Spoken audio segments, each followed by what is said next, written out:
Hey forum, what's up? It's your boy, see if I don't stab you. And that was a weird intro. Just got a few points I want to talk about today. First we heard from Gorilla, second we heard from Cortez, and now we're finally hearing from me. See if I don't stab you. As you can see, I'm playing the game Gears of War 3, and this match I think is Drydock. It's a really good map. I really like this map. I'm going to talk about my initial impressions of the game, basically the graphics, sounds, movement, stuff like that, connection, things. It's the standard things.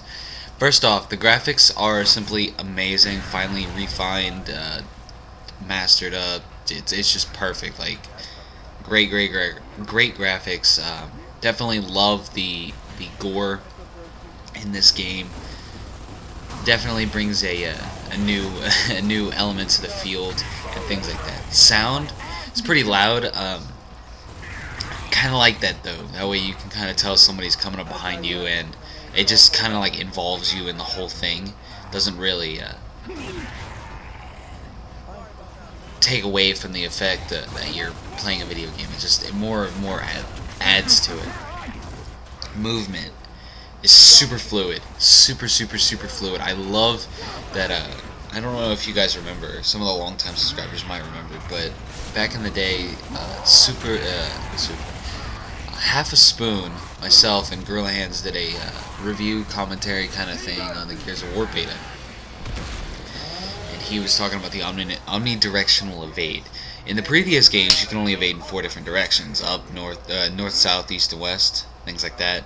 I mean, it's not. That's just the technical way of describing it.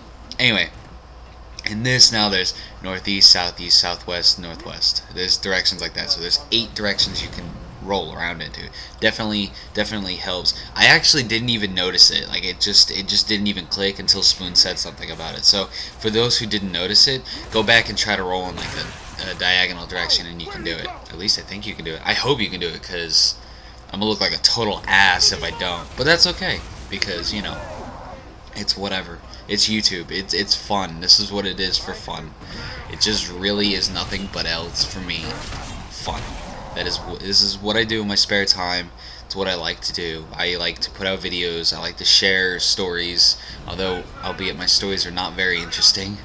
But I still share them nonetheless. God damn it, I still share them. And I really hope that this commentary never ends, because I have to go do some yard work.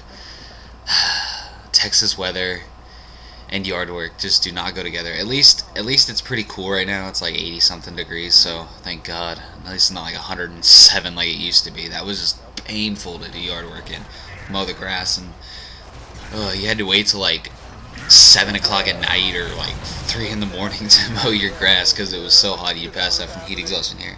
I don't even know how the guys in Phoenix do it, but at least in Phoenix it's dry heat and not this humidity, sticky heat. Anyway, I went off on a wild tangent about Texas weather. Basically, another point I want to talk about is the connection in the game.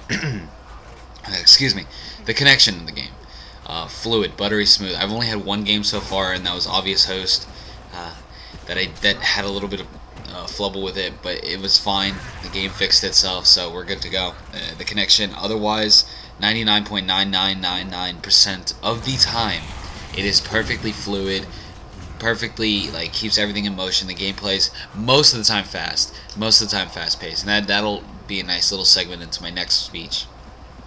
As far as Gears videos go, and the time, man, some of them can be long. Like Gorilla was telling me when he was doing his, he's like, man, some of these are long. He's like, I don't want to talk over like a 12-minute game or 15-minute game.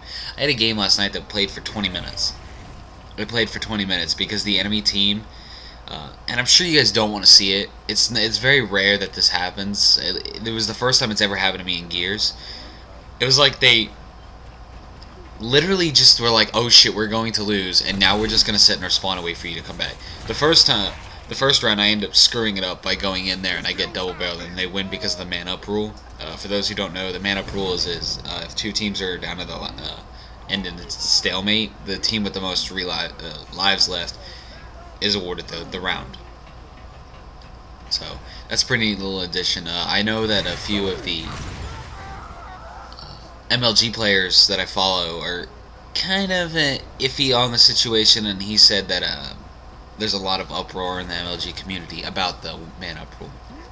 And finally, the last thing I want to talk about before I go is the goddamn double barrel versus the Nasher. You will probably never ever see double barrel shotgun gameplay from me.